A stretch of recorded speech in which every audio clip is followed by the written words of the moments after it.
Not every failure is a bad idea. Sometimes it's a brilliant idea launched at the wrong time. In the 1980s, railway engineers pushed boundaries like never before.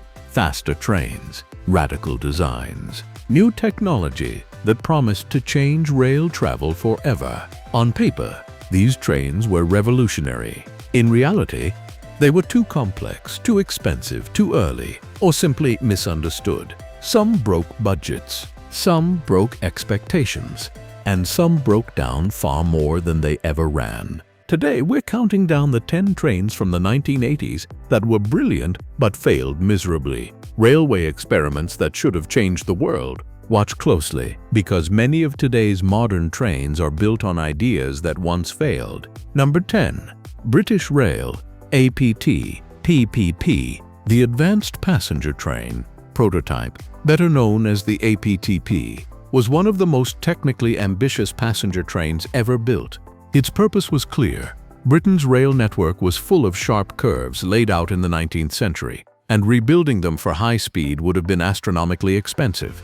Instead of fixing the track, British Rail chose to fix the train. The APT-P introduced active tilting, allowing the carriages to lean into curves and cancel out lateral forces, letting the train run dramatically faster without making passengers uncomfortable. From an engineering perspective, the APT-P was nothing short of revolutionary.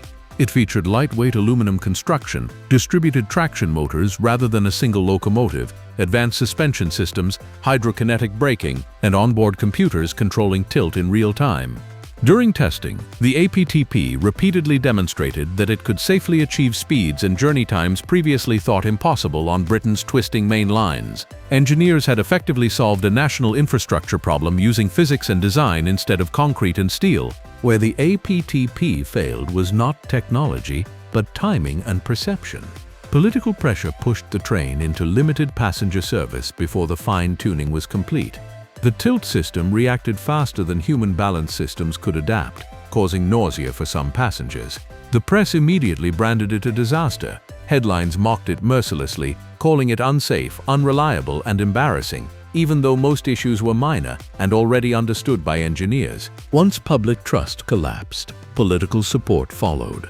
Funding was withdrawn, development halted, and the project was abandoned. This is the cruel irony of the APT. Nearly every modern tilting train, from Pendolinos to Japanese limited express sets, uses principles first proven by it. The APT-P did not fail because it was flawed. It failed because Britain lost patience with brilliance. Number 9. Bombardier LRC. Canada's LRC, short for Light, Rapid, Comfortable, was North America's boldest passenger train experiment of the late 1970s and early 90s. Designed by Bombardier, the LRC aimed to bring European-style innovation to long Canadian corridors without expensive track reconstruction. The concept relied on tilting coaches, lightweight aluminum bodies, and high-speed capability on existing infrastructure. On paper, the LRC was almost perfect. It promised faster journeys, better passenger comfort, and lower infrastructure costs. Early test runs proved the concept worked. The train could take curves at higher speeds, and passengers experienced smoother rides compared to conventional rolling stock. But reality quickly caught up. The LRC's tilt system relied on early-generation electronics and sensors that were simply not robust enough for everyday service, especially in Canada's extreme climate. Cold temperatures, snow, vibration, and track imperfections caused frequent system faults. Maintenance crews found themselves dealing with technology far more complex than anything they had previously supported. Spare parts were expensive, diagnostic tools were primitive, and downtime increased rapidly. Because the fleet was small, there was no operational buffer. When one LRC set failed, schedules collapsed, passenger confidence eroded. Eventually, operators made a desperate decision. They disabled the tilting system entirely to improve reliability. That single decision killed the LRC. Without tilt, the train lost the very advantage that justified its cost and complexity. What remained was a lightweight passenger coach that offered no real performance benefit.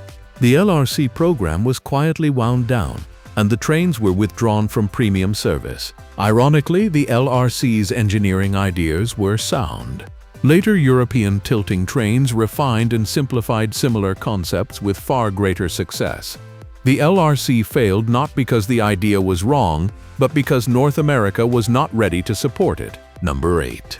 SNCF RTG Turbo Train. The SNCF RTG turbo train was born from an era when gas turbines were seen as the future of transportation.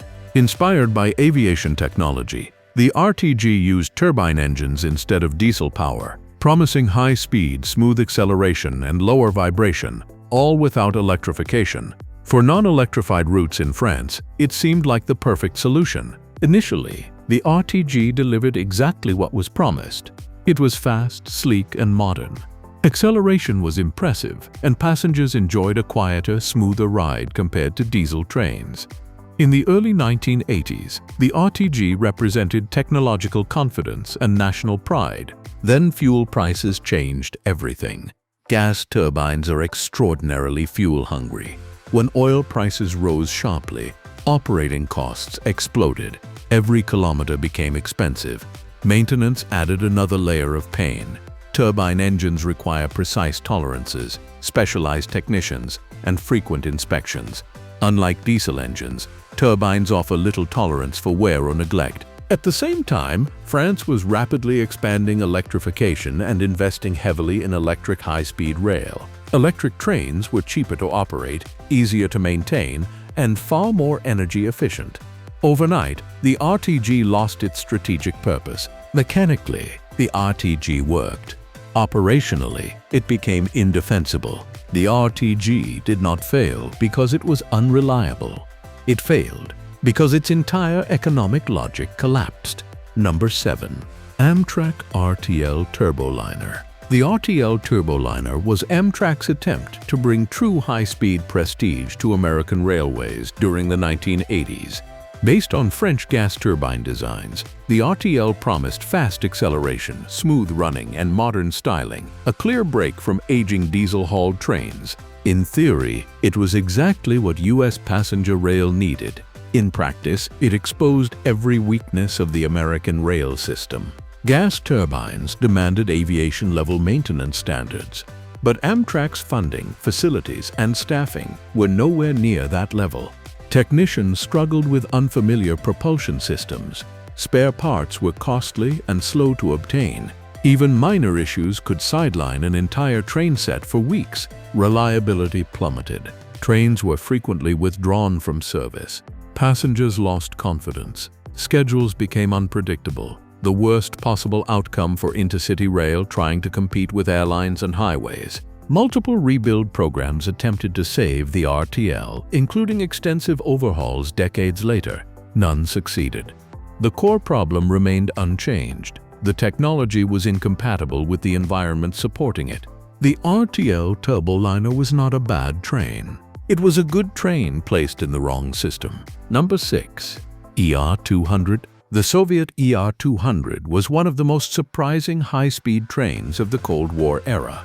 Introduced into passenger service in 1984, it shattered the stereotype that the Soviet Union could only build heavy, crude, utilitarian rail equipment. The ER200 was sleek, modern, and technologically ambitious, designed to operate at speeds up to 200 km/h on the Moscow-Leningrad corridor. At a time when most Soviet passenger trains prioritized durability over comfort, the ER200 dared to prioritize both.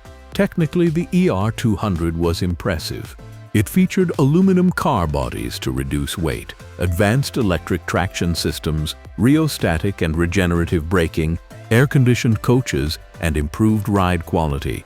For passengers, it felt like a glimpse into a different future, quieter, faster, and more refined than anything else in the Soviet rail system.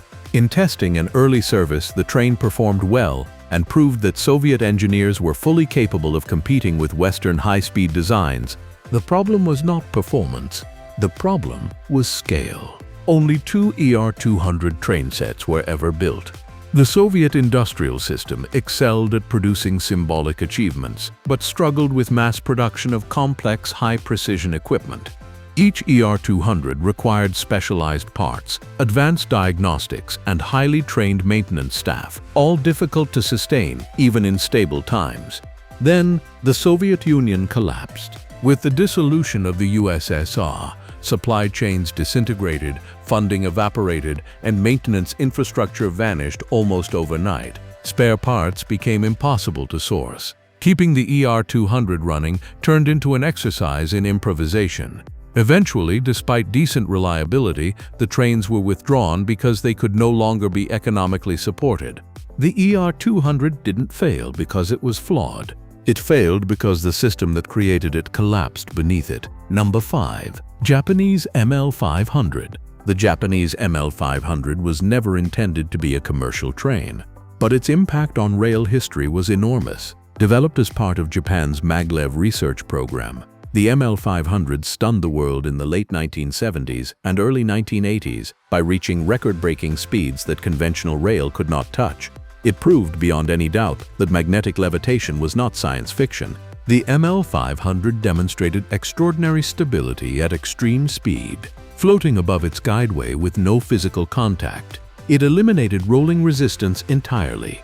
Engineers saw a future of ultra-high-speed rail with minimal wear, low noise, and unprecedented performance. Politicians and media saw headlines and prestige. But the ML500 also revealed maglev's greatest weakness: infrastructure dependency. Unlike conventional trains, maglev systems require completely dedicated guideways, power systems, and control infrastructure. Nothing from existing rail networks can be reused. Every kilometer must be purpose-built to extreme tolerances. The cost is staggering, not just to build but to maintain. Japan recognized this early. Rather than rushing into nationwide deployment, the ML500 was treated as a research platform. Other countries, inspired by its success, underestimated the economic realities and proposed grand maglev networks that quickly collapsed under budget scrutiny. The ML500 succeeded spectacularly as an experiment and failed spectacularly as a mass transport solution for its era. It proved maglev was possible, but also proved why conventional high-speed rail would dominate for decades. Its legacy is clear. Brilliant technology does not guarantee practical adoption. Number 4. ETR 401. The Italian ETR 401 was the world's first true tilting passenger train and one of the most influential rail vehicles ever built, even though it was, by most operational measures, a failure. Developed by Fiat Ferroviaria, the ETR 401 introduced active tilt technology that allowed trains to lean into curves, dramatically increasing speed on winding routes without rebuilding track. In test runs, the ETR 401 worked exactly as intended. Curve speeds increased. Passenger comfort remained acceptable. Engineers finally had proof that tilting was not just possible, but practical. In theory, this should have revolutionized European rail overnight. In practice, the ETR 401 was fragile and demanding.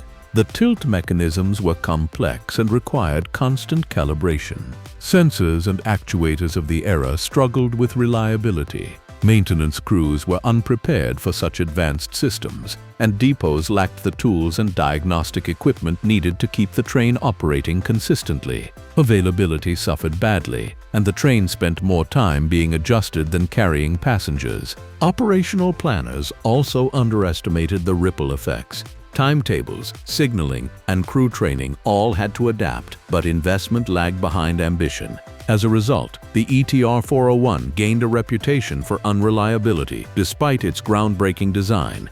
The irony is painful. Later Pendolino trains succeeded precisely because engineers learned from the ETR 401's failures. Simplified systems, better training, and improved electronics transformed a fragile prototype into a global success story. The ETR 401 failed, so others could succeed. It was too advanced for its own time. Number 3. Transrapid TR06. The German Transrapid TR06 represented the peak of European maglev ambition in the 1980s. Sleek, silent, and capable of breathtaking speeds, it embodied everything engineers believed the future of rail should be. On test tracks, the TR06 demonstrated smooth acceleration, exceptional stability, and minimal noise compared to conventional trains. Technically, the system worked brilliantly. Politically and economically, it was doomed. Maglev requires total infrastructure replacement. No rails, no sleepers, no shared corridors. Every route must be built from scratch, with extreme precision and massive upfront cost. In a Europe already investing heavily in conventional high-speed rail, the question became unavoidable. Why build something vastly more expensive for marginal gains? As budgets tightened and public scrutiny increased, project after project was cancelled. Politicians lost interest. Conventional high-speed rail delivered good enough performance at a fraction of the cost. The TR06 became trapped in a limbo, too advanced to abandon, too expensive to deploy. The TR06 proved maglev worked perfectly. It also proved why it would remain rare. Number 2. VR Class M3. The VR Class Sm3 Pendolino is one of the clearest examples of how a brilliant train can fail simply by being placed in the wrong environment. Designed using late 1980s Pendolino philosophy and introduced into Finnish service in the 1990s, the Sm3 was meant to modernize long-distance passenger travel across Finland with higher speeds, improved comfort, and tilting technology that allowed faster running on curved lines. On paper, the Sm3 looked perfect. Tilting allowed higher curve speeds without rebuilding track. Lightweight construction reduced energy use. Modern traction systems promised reliability. Finland expected a leap forward in passenger rail. What planners underestimated was nature itself. Finland's extreme winter conditions exposed weaknesses that engineers had not fully anticipated. Temperatures well below freezing, snow intrusion, ice buildup, and thermal contraction wreaked havoc on sensors, tilt actuators, and braking systems. The tilt system, the very heart of the Pendolino concept, became a liability rather than an advantage. Faults triggered safety shutdowns, delays multiplied, and trains were frequently withdrawn from service. Passengers lost trust quickly. Media criticism intensified.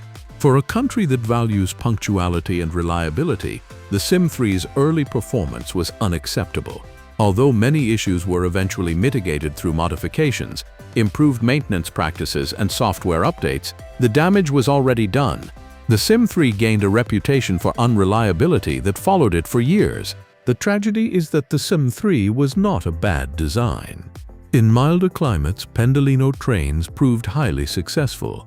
The Finnish experience showed that advanced technology must be deeply localized, not simply imported and adapted later. The Sm3 failed not because tilting trains were flawed, but because Arctic reality punished optimism. Number 1. XPT. The Australian XPT, Express Passenger Train, stands as one of the most painful examples of ambition outrunning infrastructure. Inspired by Britain's highly successful Intercity 125, the XPT was introduced in the early 1980s with bold promises, high speed, modern comfort, and a renaissance for long-distance rail travel across Australia. The design itself was sound. Aerodynamic power cars, lightweight passenger coaches, and improved ride quality marked a huge leap over aging rolling stock. In testing, the XPT demonstrated it could achieve impressive speeds. Politically, it was sold as proof that Australia could have world-class passenger rail without massive investment. That assumption proved fatal. Unlike Britain's upgraded main lines, much of Australia's track infrastructure was poorly maintained, lightly built, and unsuited to sustained high speed. Curves, uneven track geometry, and outdated signaling forced speed restrictions that nullified the XPT's advantages. In some cases, derailments occurred, severely damaging public confidence. Maintenance budgets were another problem. Keeping a high-performance train running on marginal infrastructure requires relentless investment. Australia didn't provide it. Over time, XPT services slowed, schedules lengthened, and the train became a symbol of unfulfilled promise rather than progress. Those trains weren't disasters. They were lessons. They showed how innovation can outrun infrastructure, budgets, and public trust. And while many of them vanished from the tracks, their ideas never truly disappeared. In fact, much of today's rail technology exists because of these failures. So, which 1980s train do you think deserved a second chance? Drop your answer in the comments. I read every one. If you enjoy railway history, bold engineering, and forgotten experiments, hit like, subscribe, and stay tuned. Until next time, remember, today's failure can become tomorrow's standard.